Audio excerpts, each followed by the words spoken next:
kararating lang pong balita. Nahanap na at nasa kamay na ng mga otoridad si Pastor Apollo Quiboloy. Kinumpirma ito ni DILG Secretary Benher Abalos.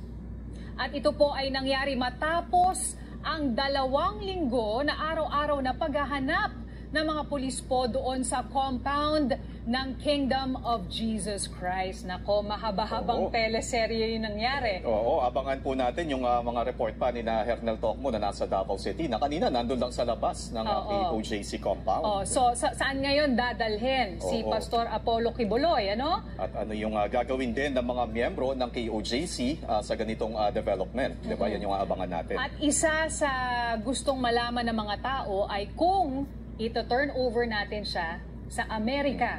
Yun ang sinasabi po ni Pastor Apollo Quiboloy na sana pwede siyang sumuko kung hindi siya ito-turn over. Pero sabi nga ng Pangulo, kumbaga wala nang kinalaman ang executive, ang gobyerno ng Pilipinas sa korte at mga kaso. Ang isang alamin din talagang paano nahuli o nakuha, 'di ba? Ano yung saan? Ito yung mga detalye nga abangan natin dahil importante po ito mga kapamilya.